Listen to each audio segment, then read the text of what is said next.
This is a Main Hustle Media podcast.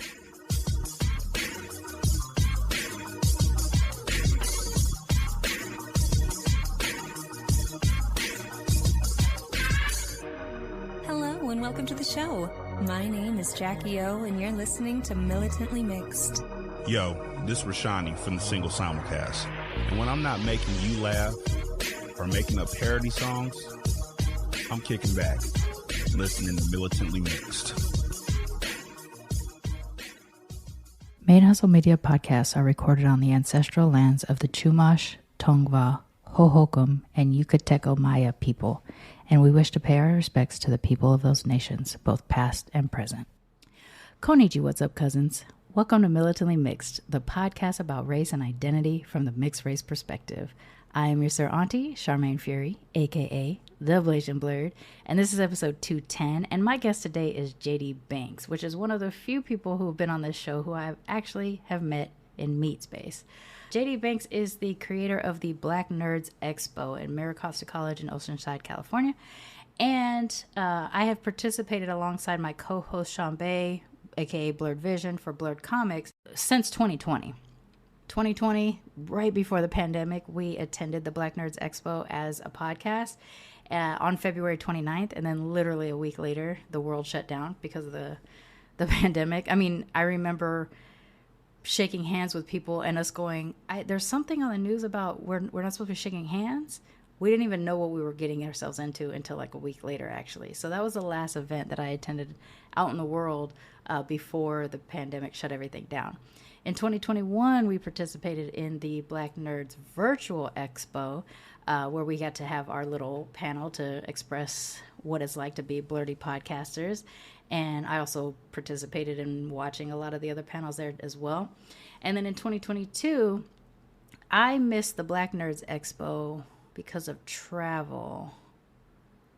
But I did definitely attend the Black and Brown Nerds Expo in November in Oceanside. It was one of the last trips I did before I left the States. And so I have a emotional attachment and loyalty to JD and these events that she has created, the Black Nerds Expo and the Black and Brown Nerds Expo. And it was during the virtual conference in 2021 that I discovered that JD was also a fellow mixed person. So we've been kind of talking about that off and on in our interactions related to the expos. And so I wanted to invite her on Militantly Mixed to share her story as a Black and Filipina person and a fellow nerd, cosplay nerd, comic book nerd, the whole thing. So that's who I'm going to be sharing with y'all today.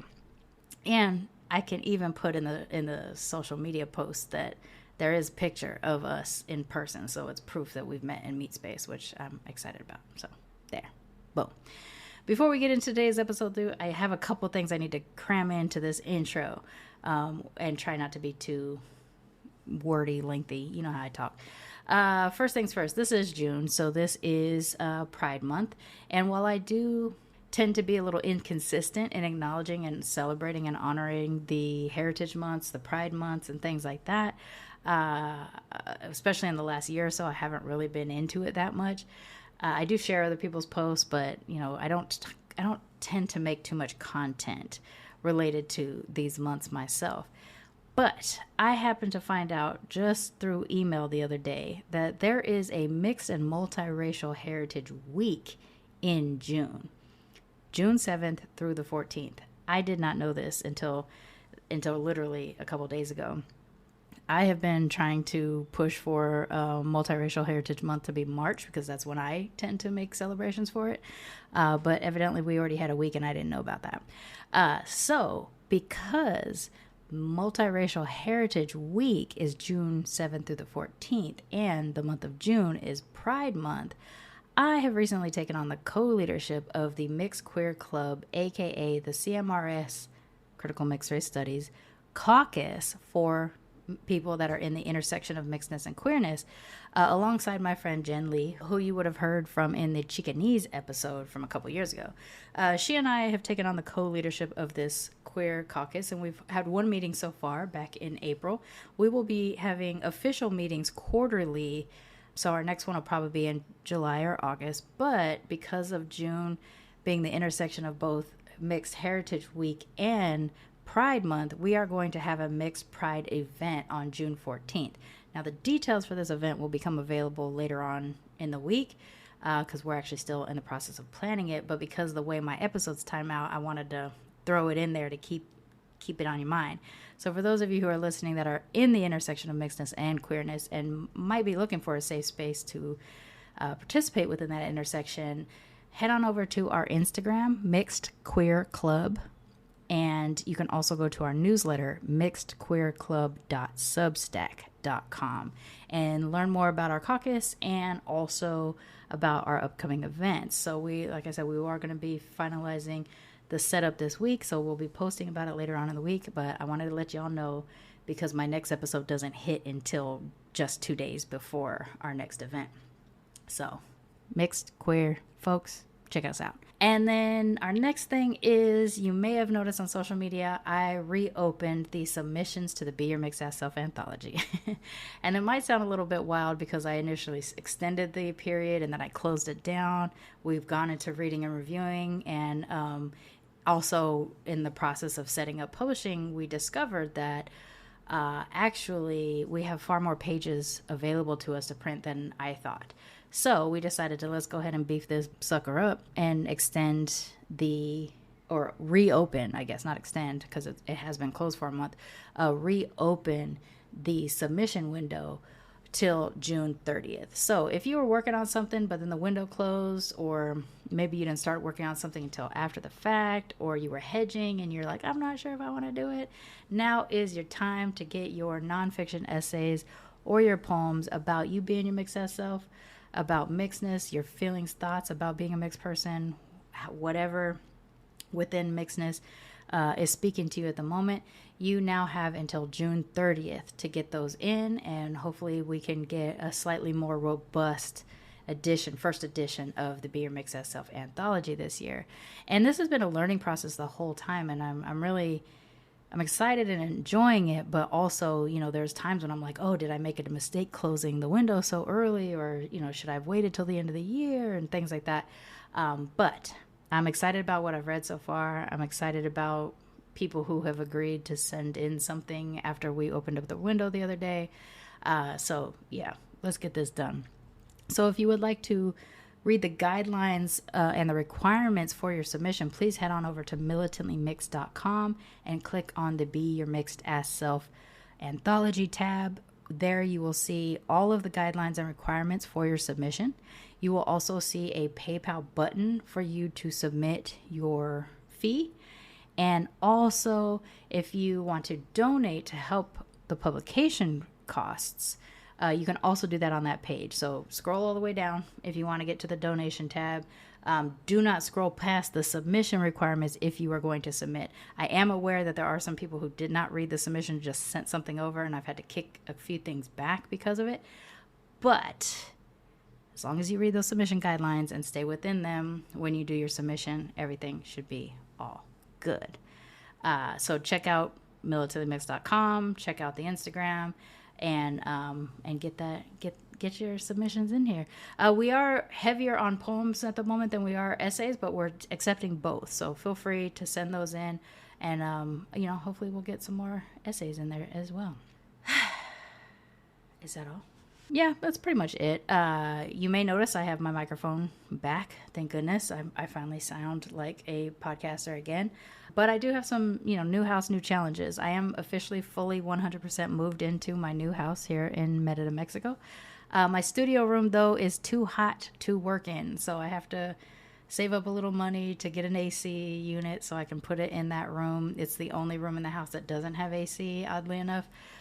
So I still don't have a studio space. So for now, I'm in a cubby in my master bedroom. So you might still hear some echoing and things like that because, I'm working with what I'm working with. But I already feel way better that I now have a permanent place that is mine to call home instead of having to kind of go back and forth between the old Airbnb and the new house. I loved my Airbnb though, so if anybody's planning on visiting Merida and you want a cute little 2-bedroom 1-bath place to hang out in, holla at your main because I'll send you the link. It was dope. But yeah, I got my pool, I got my hammock, I got my if not a studio space yet, I at least got my little nook. I got all my equipment ready to go, and I'm feeling good about the next chapter. And yeah, I guess that's pretty much it. So without further ado, please join me in welcoming our latest cousin to the Militantly Mixed family. Who dat? JD Banks.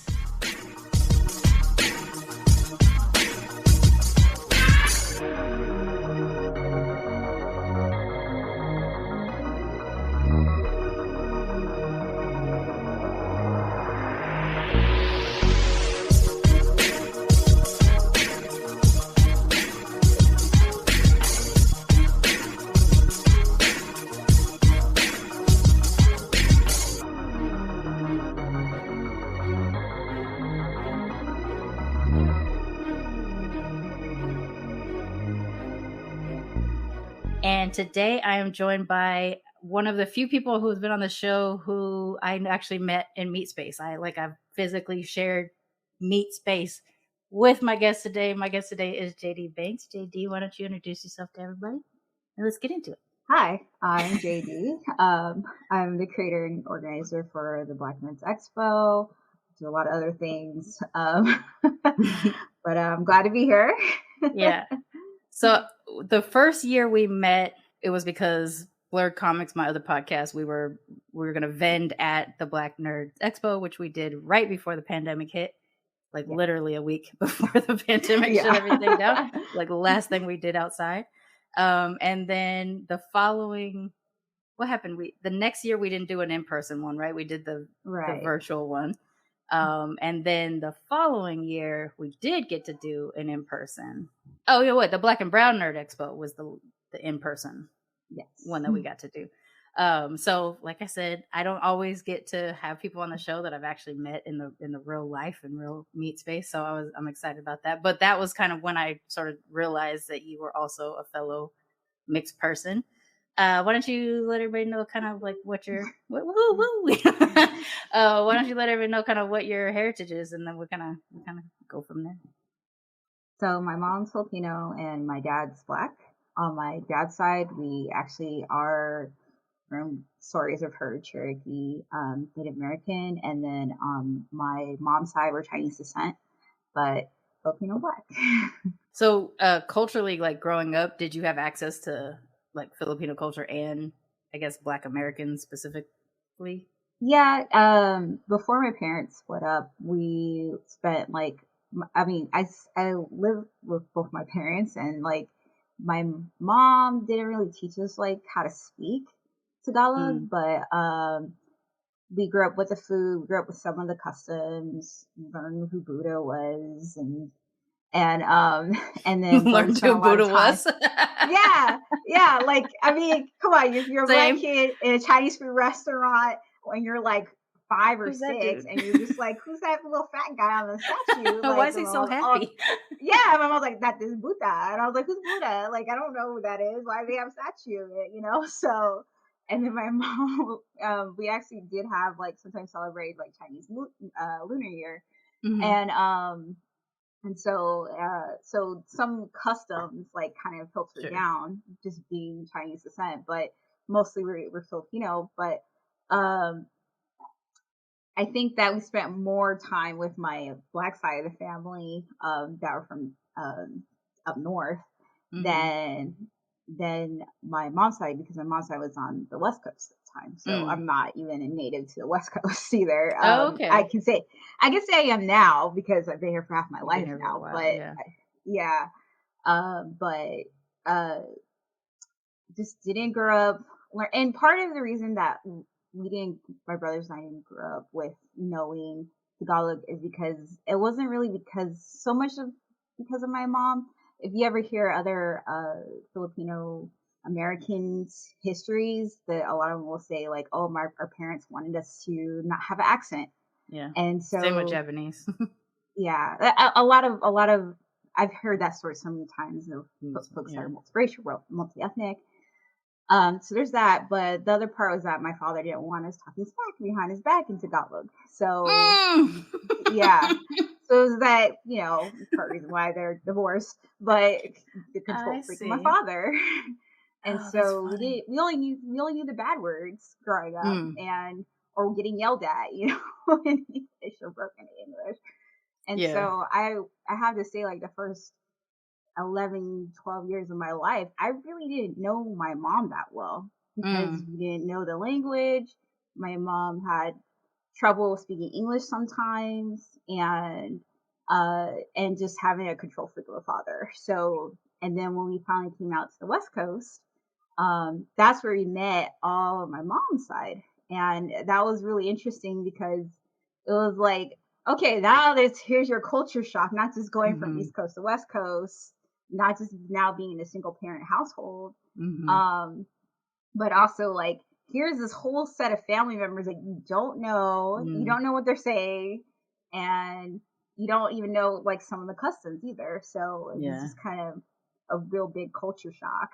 And I think that's really like something that was kind of not uncommon with other folks that I met, and a lot of other folks that I met that were also Black and Filipino, or just and mixed.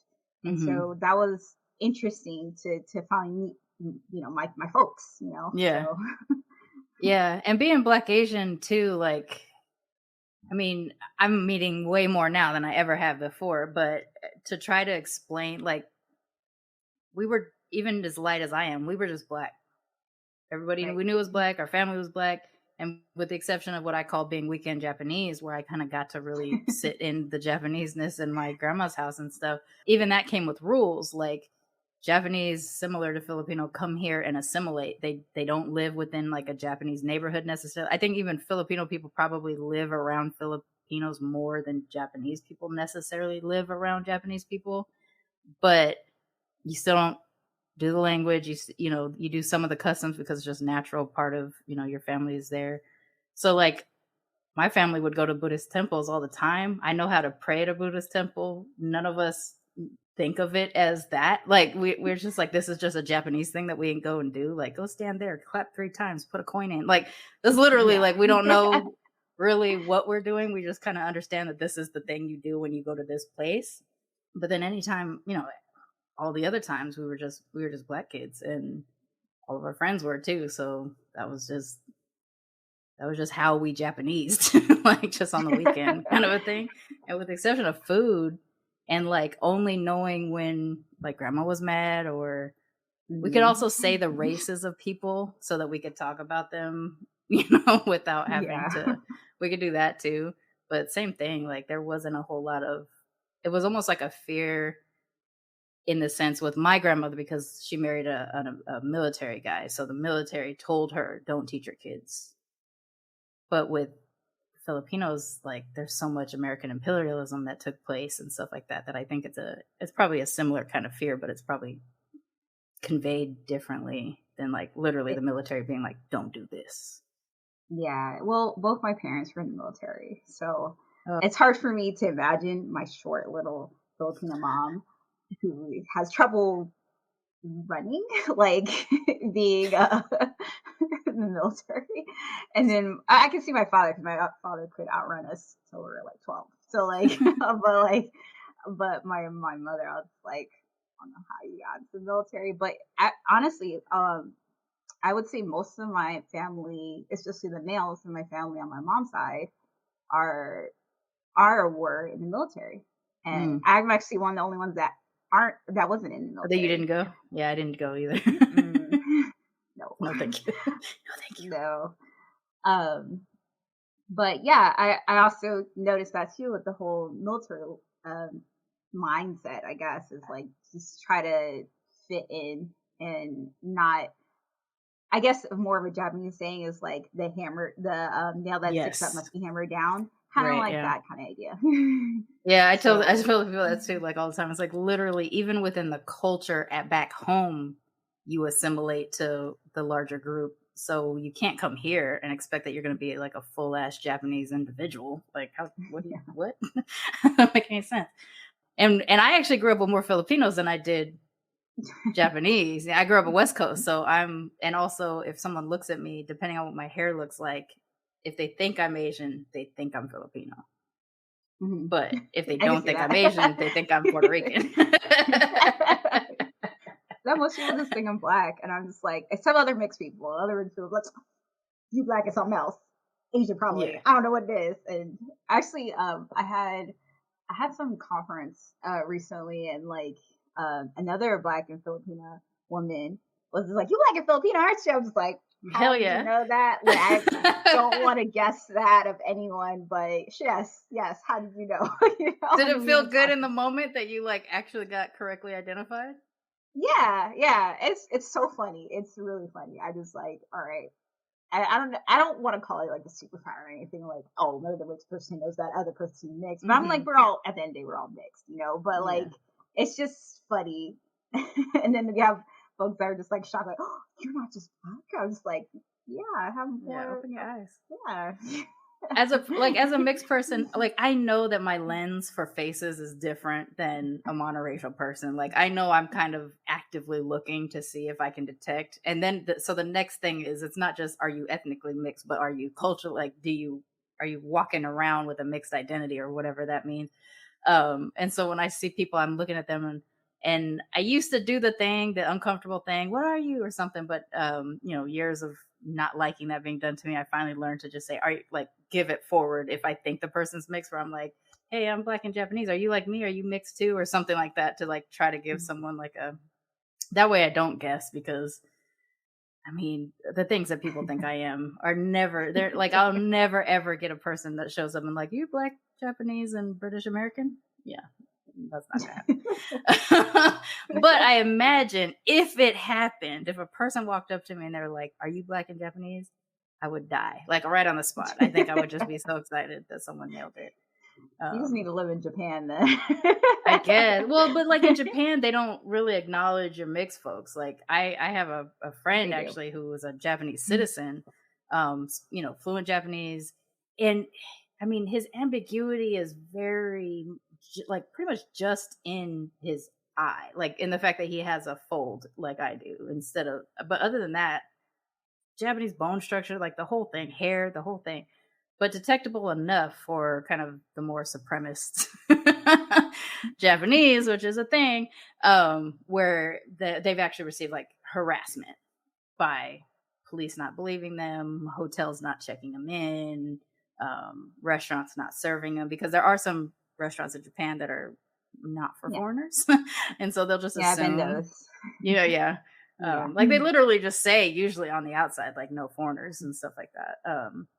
But yeah, so like it's, for me, most Japanese people, when I meet them and tell them in Japanese that I'm Japanese, they'll ask me, why do I think I'm Japanese? Because the ethnicity is not really the thing to them. It's the culture. It's the country you were born in, I think. But they also have the race thing. They just don't realize that they do it, I think, or they don't acknowledge it. And then with Filipino culture, it's really about the imperialism, right? It's the colorism comes in, the imperialism, align yourself to Westernness. Colorism everywhere. Because I lived in Japan for 5 years and not on a military base. And the colorism is real there too. Like in the Philippines and anywhere else I've been abroad. So it sucks, that the darker you are, it's, it's like the lower in status you should be. But it's really weird, because when I went to Japan and started living and working there, I remember there's these kids that one kid was like in middle school, and then and it was a conjoined middle school, and it was like an island school, so it was like all the schools were conjoined. It was like elementary, middle school, and stuff. And this little elementary school boy came up to me, and he was just like, your skin color is really beautiful. And I was just like, what did he say? And then I was expecting like fireworks or something. Right, yeah. And then the student that was chaperoning me basically was like, he translated, he was just like, oh, he said your skin is very beautiful, and your skin color is very beautiful. And I was just like, I had never heard that, even within my own family. Yeah. And that's always stuck in my mind, is when other folks would come up to me, mainly in Japan, and said, oh, your skin tone, your skin color, your skin is very beautiful. And I was just like, I've never heard that from any other person in the States. say that to me. Not my family, not my friends, nobody. And so, yeah, and I was just like, and sometimes I could find concealer or foundation. Given I was in like the most southern islands, which have some of the darkest they have folks darker there. skin down there. Yeah. Yes. Yeah. So, but yeah, colorism is very real. But I also experienced like someone telling me that my skin was beautiful there too. And so I was just like, that's so funny that I had to go abroad to learn something about myself, like feel good about something about myself, you know, right? When usually it's seen that from the outside, like, you know, there's these perceptions, these assumptions, and it's just like, that's not really the case. You have to go and live there and really be with people to know what's going on. Sure. Yeah. Because like, even just within our own families, like, they might be prejudiced and things like that for sure, but they also love you, but they also say things that can be harmful and hurt you, but at the same time, they're going to feed the hell out of you so that they don't have to tell you that they love you. Hashtag being Asian. I feel like that crosses like all of us. That's one of the few things. They cross the line so many times and they give you food and then try to make you feel better, but then they cross the line all over again. You're just like, just back and forth. Yeah.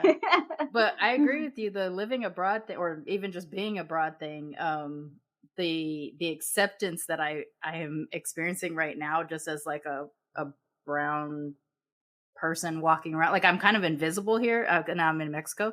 I'm kind of invisible here, which is like a thing I've never been before, and I'm really kind of liking it. That like I go outside and someone doesn't ask me what I am. You know, like that's never happened before. This is the first time. This is like I've literally gone 2.5 months and not have been asked what am I for. You know, I've never had that stretch of a time in my entire life. But it really just makes me feel like, oh, if I'm just invisible, I this is actually kind of fun. Like I can just kind of walk around. That being said, there are people who get excited that they get a chance to talk to an American for the day, and that's sending me into a mental like spiral of like, wait, you view me as an American because what I think of American and you think of as American are freaking me out. So that's a little bit that's kind of where I stress out when someone thinks like it's like you get an extra thing tacked on when you live abroad. You're like suddenly like, oh, like you're American, and it's just like I don't get when I was in the States, I was Black and Filipino. And then suddenly when I go outside, it's like, you're American. And I was like, okay, this is weird not to add this to this whole cultural multi-ethnic stuff. And all I feel like a second-class citizen in your own country. And even like traveling back. Do you get stopped in customs? Do you get held up coming back into the States when you travel outside? It depends. If I'm traveling with my husband, there's some things he says, and I'm just like, why did you say that? Yeah, I have to make sure mine don't wear. Mine has to not wear Arabic t-shirts. It's like, will you take this Saudi Arabia t-shirt off? You're not even from there. I know. It looks cool. It looks cool. I like it. I like how it looks on my shirt. I'm like, come on. You like think about what they're looking for. Because mine is he's half Arabic, but he didn't grow up knowing that side, so he has very little Arab awareness.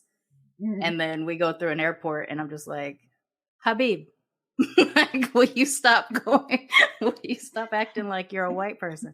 Yeah, he don't know any better. But I get held up at I come in to the country and I get held up and I get asked what country was I born in, where, you know, all this stuff. And I'm like, first of all, the US passport should be enough. But to also like try to get me to prove that I belong back in the country and stuff like that, I'm like, that part is actually really stressful. So to have that thought about the country I was born in, and then I go anywhere abroad and I'm an American, I'm just like, I don't want. No, thank you. No, thank you. So that's a weird thing to get adjusted to. But it's interesting. Have you been back to the Philippines at all? Have you been able to? I haven't been 7 years, I think. Yeah, about 7 years. Same with Japan, 7 years. Have you seen how? I'm trying to ask. How are you seen? Like, do they see you as Filipina or? Yeah, I'm seeing. It was really shocking to me the first time I went, and I was just like, like people would start speaking to me in Tagalog first, and then I would like I could understand by that point because college I did a lot of like cultural reclaiming, including language, Nice. and so I could understand by that point. And now it's just like they'll say all the stuff, and then I'll be like, I know what you're saying, but I cannot speak to you in Tagalog, and and then switch over to English, and that was pretty shocking to me. And I was just like, oh, and then I learned later on that there's a lot of like indigenous like Filipinos that I look like. So I'm considered, I guess more of a Spanish word is morena. And so I was just like, oh, okay. So I look more like indigenous, like Filipina than anything else. So that's when people started talking to me in Tagalog. And I was like, okay. How did that make you feel? Like, as a person who doesn't often get seen, like, how did that make you? Big question mark. I'm like, what? Like, and I get it because like I look a lot like my mother now. So as I've gotten older, so I'm like, okay, I have like a lot of some of the structures and stuff. It's just that I'm a lot darker skinned than her, and there's a couple of things that are from like my dad's side. So, but yeah, I was like, that's so funny. I think like, yeah, if I walked past you, I would, my I call it smell your own kind type of thing, where like my senses would pop up and be like, that's a mixed person. But then I just like, kind of try to leave it to myself. But what I don't do is do the guess the ethnicity Wheel of Fortune thing. I just go like, I wonder if that person is a Black Asian like me. And I make that very broad, like, pretty much anybody that's also Black and Asian, wherever in Asia they're from. I'll kind of do that. Like, I wonder if that person's a Black Asian like me, and then just kind of leave it. But I don't know that I would necessarily like, I don't have an eye enough to be able to pick out like the specific, especially once we start getting closer to like the different ethnic groups within our countries. Cause people forget, like, even Japan has a couple different ethnic groups too, but you got to go to the islands or you got to go really north to start seeing them. So like I just kind of do that. I think that person might be a Black Asian like me, and then I get real excited. Like when I meet Black Asians, I get probably a little bit more excited than when I just meet mixed people in general. Same here. Because it's different. Yeah, it is. Like some of my work friends, they are like Asian and white, Asian and Black, or whatever, and we're kind of a pretty tight crew. And it's completely different when they're not, and I was like, and especially if they're Black and part of some Asian group, like I was just like, all right, so is it your mom, your dad, like what's life like, and it's just like kind of funny because it's just like some of the same like stuff just intertwined together, and I'm just like, yeah, okay, so we have some of the same experiences, so not all of them, but some of them. And it's just kind of like comforting to be able to have that extra thing. Because I think what a lot of us as Black Asians experience is, even though whichever parent, or in my case, grandparent, decided to, partner outside of Asia,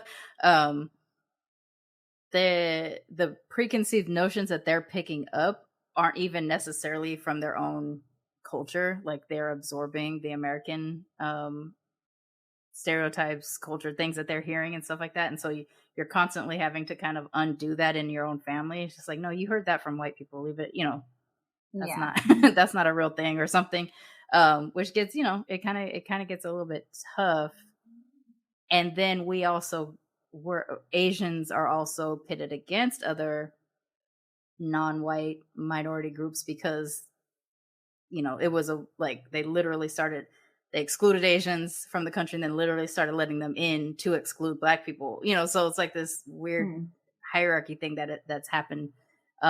So I feel like there's just this little extra thing when you're a Black mixed Asian versus a white mixed Asian, or a Black and white biracial, or anything like we just have an experience that it's like we're double minorities in one family, but there's literally a hierarchy that the outsiders are telling us is okay for us to exist in.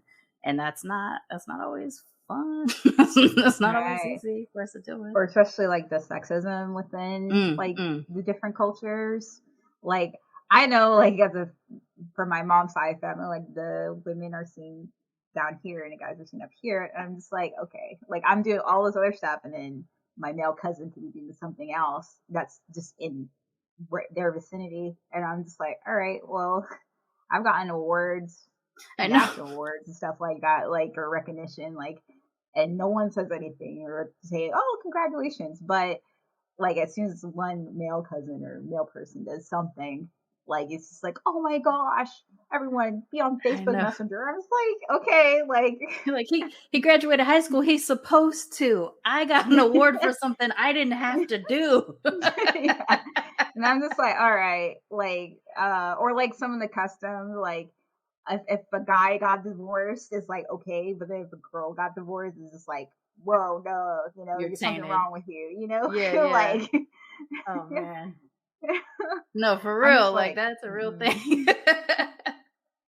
yeah, I'm just like, okay, and like, I mean, I grew up with a bunch of boys, not my fault. Like, it's like, why aren't you more like girly or feminine or more like gracious or something like that? I'm like, why? That's not the way I grew up. You should know that about me already. If you don't accept it, Yeah. that's too damn bad. Yeah, I was pretty much. I'm the only girl in my family, or Mm. well, I have some gender issue things, but I, in terms of how I was raised, let's say like that. I was I'm the oldest, and I'm the only born female for 10 years before the next one pops up. I lived with all my boy cousins. I shared bedrooms with my boy cousins and my brothers. So when I couldn't figure out makeup or I couldn't figure out hair, I couldn't present a certain way or didn't show enough skin. Like literally my mother would be like, I don't show enough skin. How am I going to get a man? Like stuff like that. Yeah. Like these types of things that just I don't see it happening in a lot of other yeah, so it's like I don't even know what to say. It sucks.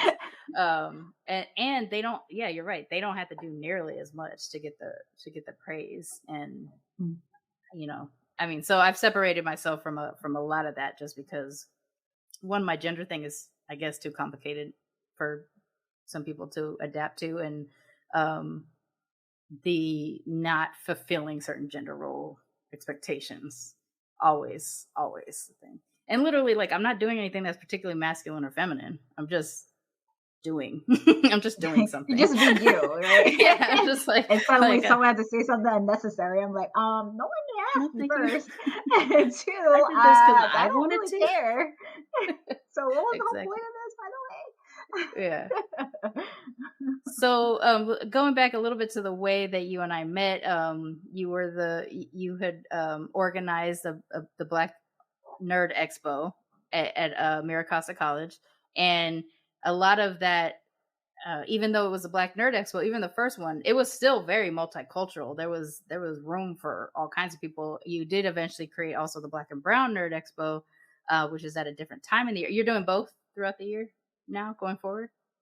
I don't think I'm gonna go forward with Black and Brown Nerds Expo again. Okay. Even with the committee that I had, I ended up doing most of the work. So I don't really want to have to depend on like a certain folks in the committee just to keep the whole thing inclusive. Gotcha. Yeah. When that makes sense. Folks aren't doing anything. So I'd rather just cut my losses now and not do it versus try to make it work. And I get why like it's good, like both events are good events, but at the same time, it's very exhausting to do one. And you have to make decisions for brown that is not your brown if not everybody is participating, right? So that would be a strange thing. Yeah, and it's just so exhausting, and I don't want to have to go through that again. So I'm kind of like, I'm just going to cut my losses now. And I'm sure like, oh, why don't you do it? I'm like, why don't you do it? For real. There's room. There's room for other people to do things. Well, I don't know how to do it. I didn't know how to do it when I first started. I figured it out. How about you figure it out? If you can watch your YouTube video on how to make fried rice, you can probably figure out how to run a convention on your own. Exactly. I know, because you reached out to us I was like, oh, someone found us. Like, I got all kind of excited that first year. I know you were probably doing a lot of legwork, but like you reached out to us and you're like, hey, you know, you can have a booth at this place and da da da. And what was fun for us, because both Shambe and I are mixed, is that there just happened to be a whole bunch of people that were mixed or interracial families, multiracial families that were there. And so we always had, we were always having constant flow. And like, we didn't have to necessarily explain, you know, hey, we're mixed, but we're representing for, you know, our nerd comes through the Black lens before it's necessarily the other stuff that we're mixed with and stuff. And people were just really welcoming of that. And all the other vendors, same thing. Like it was such a that first one for us was such an eye opener of like how we can exist in spaces, because we were going to conventions, just talking to people, and you could already tell like the people who wouldn't let us nerd in their space if we wanted to, right? But you created a space that was just comfortable, inclusive, but centering Blackness, which I think is also the difference of the way Black folks do things, the way versus other groups necessarily do things, is that, yeah, we're centered, but we're not going to say you can't come. We're not going to say you can't eat this food. We're not going to say you can't participate in some way, shape, or form. Yeah. And I feel like that was really a thing. It was such a good experience for us to be able to be just comfortably able to be a nerd that day in that space with all these people. I really appreciated it. Oh, well, thank you for that. I mean, I was part of our mission too, was for Black Nerds Expo. Just because nerd by itself is already seen as part of like whiteness, like Star Trek, Star Wars. If you like Batman or Legos or whatever, you know, like it's always like seen as part of like whiteness. And people singing some people like, "Bring back the black card." Like I'm like, who made you a black card police? One, right? Two, mind your damn business. And three. Why can't we nerd? Yeah, like, we're nerds. Why? And so, and the funniest part, so with Black and Brown Nerds Expo, I had a bigger community, and even the question came out, was like, what is a nerd though? And so redefining what a nerd is was hilarious. And so I was like, well, I know a lot of people will think like Steve Urkel, you know, that kind of nerd, freaks and geeks, like that, you know? But I was just like, a nerd is, to me, a nerd is someone who's passionate about whatever thing, series, books, whatever thing that they are. So they can even be a sports nerd. They know all the stats, right? Yeah, about these players or whatever. And I was just like, yeah, you can be a sports nerd. You could be, I don't know, an esports nerd. You can be a Star Trek nerd. You can be a Star Wars nerd. You can be an aliens nerd. Like it doesn't stop. Like what type of nerdism it is. Basically, whatever you prefer and like is your nerdism. You're nerdy. And so we redefined that, because I think that the misconception of nerdism is like it's white, it's nerdy, geeky, freakish kind of thing, weird. And it's just like that's not it. And so that was one of the missions of Black Nerds Expo, and later on Black and Brown Nerds Expo, is to show that like, hey, being a nerd isn't necessarily mean that you're closer to whiteness. You have to give up one of your cards or anything like that. It just means you're being you, and that's okay. Yeah, and the thing is, like, what I've discovered especially in the last 5 years that I've really laid into publicly nerding, I guess, was that I'm joy seeking. Like, I had a very difficult childhood. I wasn't allowed access to things, whether it was through poverty reasons or straight up my family wasn't cool with it type of reasons. I didn't get to express in ways that, you know, would have made me probably a more well-rounded and healthier person if I got to. A lot of the stuff I had to do kind of closeted. But once I got to be sort of openly a nerd, even though I get dealt, you know, like, even though somebody will eventually, I literally owned a comic book shop and was asked constantly if I knew anything about comics. Even though you're going to get like some of that invalidation type of thing or whatever, my goal is to enjoy what the hell it is I'm doing, whether I'm doing it for a profession or doing it for fun. And if I want to sit there and read comics, that's what I'm doing. You know, you're not going to tell me I can't have access to this thing. Cosplay, you and I both are into cosplay, and we're not the Black or mixed Asian version of a character. You know, Yeah. we are doing that character. We just happen to also be Black Asian. I went to New York Comic Con last year, and I was dressed as Shinobu Koncho from Demon Slayer. And for the most part, anime cosplay is pretty heavily white. There are a lot of Black anime cosplayers, but in numbers game, when you're in New York Comic Con, you're going to mostly see the white people doing it. Although the Black ones, we always found each other. We always took pictures together. So there's that.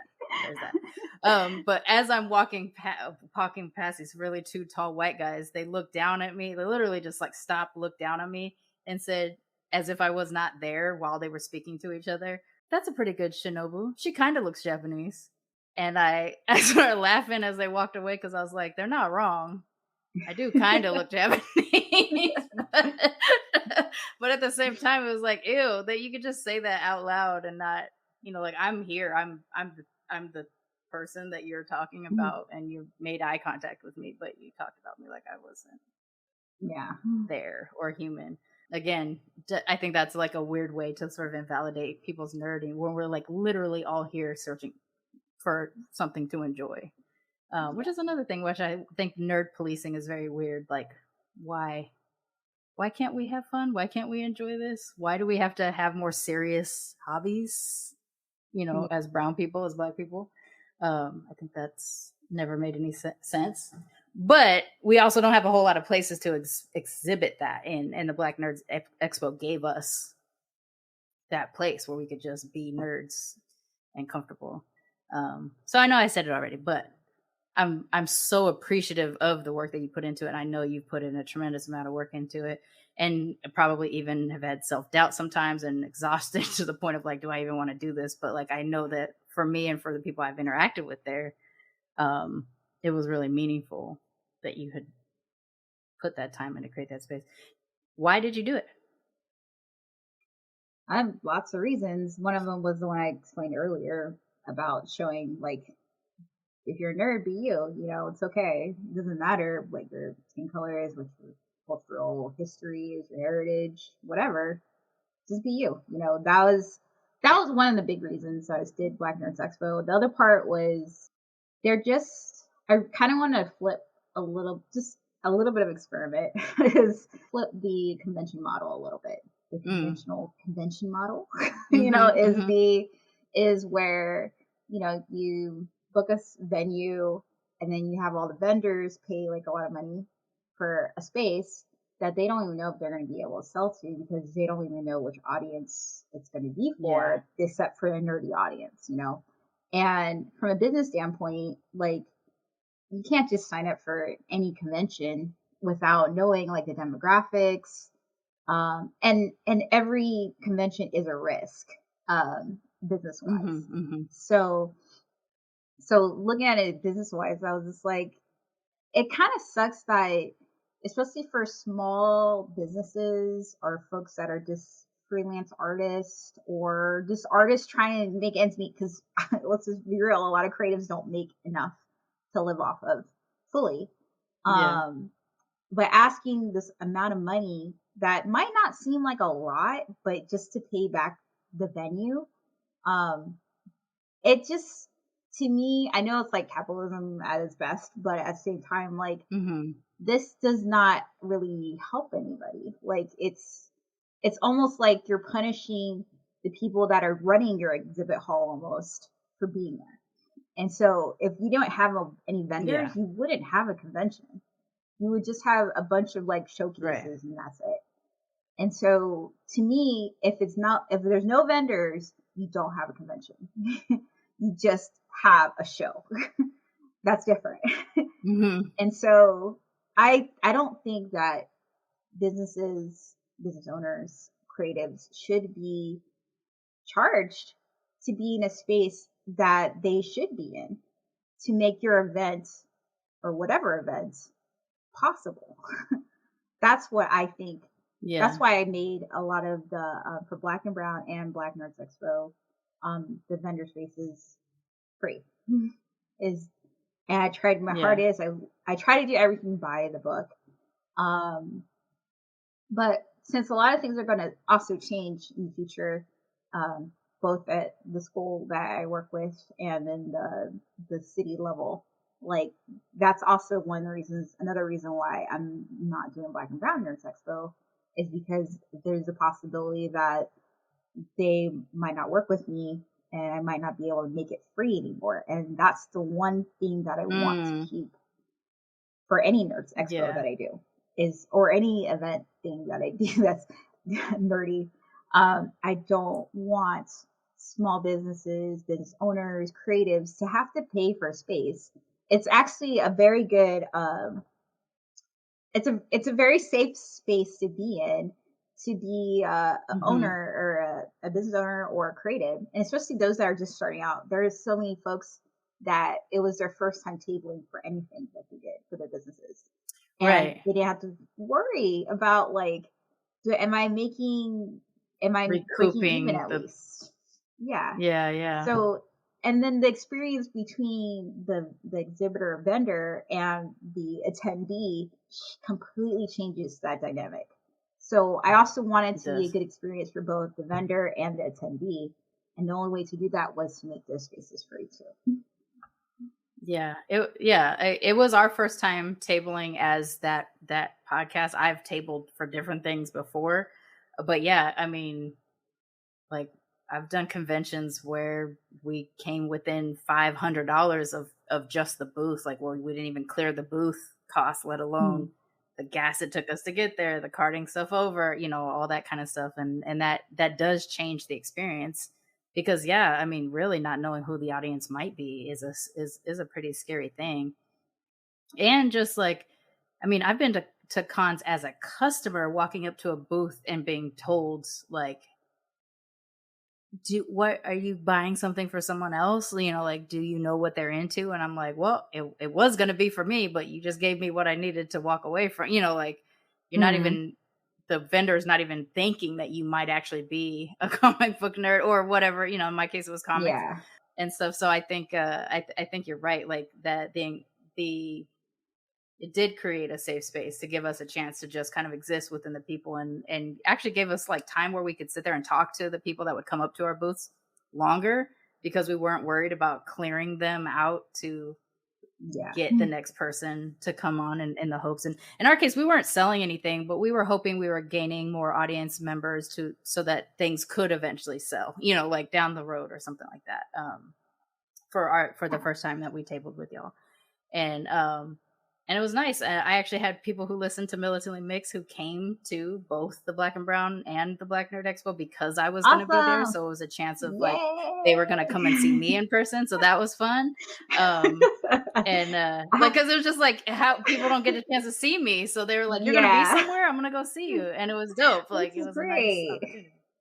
Yeah. There's I remember when Sean Bay came up and he was walking up and I was like, that's definitely Sean Bay. And then my boss, she was like, is that like Black Fabio or something? Like, just wow, you know? And I was just like, he gets that kind of stuff all the time. Pretty Ricky. That was the funniest thing. Like, I mean, if you weren't there in person and you're Sean Bay, like, and people talk, you know, like, there's a way to spread not just your message, but also just have fans, you know, to meet you and stuff, or just like sit with you or learn who you are, you know. So that's always fun. But I'm hoping that I hope that Black and Brown Nerds and Black Nerds Expo are breaking barriers. Like I know the free like exhibitor booth thing or whatever is already one thing, but also like riding waters and meals and some type of food thing for free. This year we were able to do gas cards for those that came from faraway places like LA and Riverside and stuff like that. And then just to do like things like that, I'm trying to make it to where it's like, I hope it didn't cost you money to get here. You know, it did. Like, it was tremendously helpful. Yeah, like I did fly out, but it was because you already gave me the experience of this is such a happy thing to do that for me how do I say, like, it wasn't anything for me to fly because I wanted to go, and you provided all the other thing, you know, like you fed us, and it wasn't like terrible food. It was like really good food. No convention feeds you, you know, like that kind of stuff was there. The gas cards came through because it's like when I left LA to move to Houston, I left $5 or $4 a gallon gas and went to $2 a gallon gas. And then I went to San Diego that time and it was like near $6 a gallon. I was like, damn, I'm not even gonna get through this whole weekend. So like, yeah, like you provided, there's so much more that you were providing in that made it like, and Shambay and I've talked about it, like any time. While it might be more difficult for me now living in Mexico, but if he can go by himself or something like that, like we are loyal. We are loyal to the Black Nerds Expo because, you know, you just provided a place that made us happy to go. We get to be happy when we see people there too. The people we see get to be happy, and you know we have some friends on there that showed up too this last time and got to participate in some of the activities. So that was the other part, is that, you know, it's very family friendly and people got to participate in things. So yeah, I appreciate it. I didn't mean to take so much time going into it, but it is such a nice thing that I hope that people, if they are in the area in Southern California, that they get a chance to check it out, because you definitely don't feel the pressure of going into other space, even as a consumer, like, you know, going in and just walking around and seeing the nerdy stuff. You don't necessarily have to feel the guilt of a person just sitting there like, please buy my please buy my little thing. So it's a nice thing. As a person who likes to cosplay, just because I'm also a nerd and like to cosplay too, how do you approach your cosplay? Does it have anything to do with sort of your? Yeah, it depends. I honestly, I don't like blackifying like characters. Like, I know a lot of people who do that, and I know a lot of it's because it's the lack of black characters in a lot of things, especially like anime. So I actually pick like dark skinned characters or folks. So like if I walk around in a Wonder Woman outfit. Okay. Yeah. And so when I walk around in Wonder Woman outfit, I'm actually Nubia, who, if you look at 1970s comics, had the same outfit look. She's just a black version of Wonder Woman made out of black clay, her sister. So I know that history. Don't you just love that origin story? Yes, yes. And then they created the newer one, a whole series for her, and I was so happy about that because it's mostly either non-binary or females on the creation team of the comics. So I was so happy about Shout out to Stephanie and Vita for those. Yeah. Yes. And also, but like I'm actively like looking for characters. So right now, like cosplay I have is like the new costume. I have, since I got a sewing machine, I just created a Yoruichi from Bleach. Her costume. Yes. I want to do her. But it's with the orange jacket. I have to redo it because I don't know. I guess I'm filling out up here since I've been training more. So I have to redo that part of the costume. I have a XS the Flash costume. It's a full purple costume. It's the one based off of the Flash TV show series, but XS is actually also like a black speedster in the comic books. And if you read the like golden age era time, 90s and 80s time frame, then she's actually black too. There's, and I do have a couple anime costumes. Like I do have like a Demon Slayer Kanao one. I only wanted to do that one as myself because I actually like the purple costume with the white boots. So it's really more like a preference for me in that sense. But most of my characters, if I'm gonna make like stuff for and buy the full or buy like certain things from it and try to match it, it's usually gonna be a character that is actually black or dark skinned. My latest one was Ashoka Tano from Star Wars. So I love Rosario Dawson as Ashoka, so I was like, I can't wait for that new series to come out this year. And so I did dress up as that too, and so I usually go out and try to find like dark skinned or black characters to cosplay. I have a little bit of racial intention in my costumes. Not all. The first one where I really got the bug bit for it being cosplay was when I did Jubilee at a con, and like a Psylocke came up and asked me to take a picture with them, and I was like, me? Because I just felt like I was just trying. I have but a Storm one. Oh wait, so next time I come out, I'll do my Jubilee, and if you're gonna do your Storm, so we can the white costume. But yeah, like so the Storm and Jubilee were my two favorite characters growing up, and for me it was my way of like, that's kind of representation. Like, I'm Japanese, not Chinese, but Jubilee was raised by white people, so like my parents also aren't the same color as me, so that's how I found like the nugget of representation between them. And then Storm was like an accented Black person, so it was kind of like my family, because my family, I have a lot of accents in my family, so it was like those two characters. I have yet to cosplay Storm, but I have had art of me drawn as Storm before, just to like make me feel like what I can see in it. But then I like to gender bend cosplay a little bit, and so I guess the two white or whatever characters I've ever done would be the Joker and Gambit. So I have done that, but a lot of times it's like if they're vaguely in my ethnic wheelhouse, even if I don't quite look like the character, I'll try to do it in a way that makes sense for me being a mixed version. My next one I really want to do is the cartoon version of Moon Girl, the small little series that was on Disney. Yes. I kind of want to do that, but like with my purple hair just being pigtails instead of puffs. So we'll see how that one turns out. But I got really into, I really love Moon Girl. She's one of my favorite characters. But when I saw the cartoon version of her, I was like, oh, I want to do that. I want to do that. She was cute. She's very cute. I really like her. I like how smart she is. Yeah, me too. I like when she talks shit to Thor and Doctor Strange. and let's call it a Hulk, smart Hulk. Yeah. I was like, yeah, I like that. Yeah, I like it. Sean Bay has done a Hulk before. We've never been side by side when he's done a Hulk, but like whenever he feels nice and fit, he'll do a Hulk. When I feel nice and fit, I'll do my Nubia Wonder Woman one. I have to work out. Like there's some that like I'm like, tighten this area up, and then we'll go ahead and go back outside. Can't do that one. Let me find another one.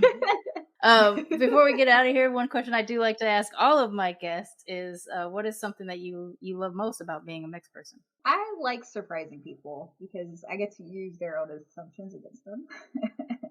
And so, like people think that I'm just Black, and then I go to a Japanese restaurant and I start speaking to the waiters in Japanese, and they're looking at me like, "Why do you know Japanese?" And so, and I was just like, "Yeah, I hear you," or just surprising people in general because their assumptions are wrong. I think that part is kind of secretly fun and torturous for them. It is, right? So, because you're like, aha, I revealed something about you. You need to go work on.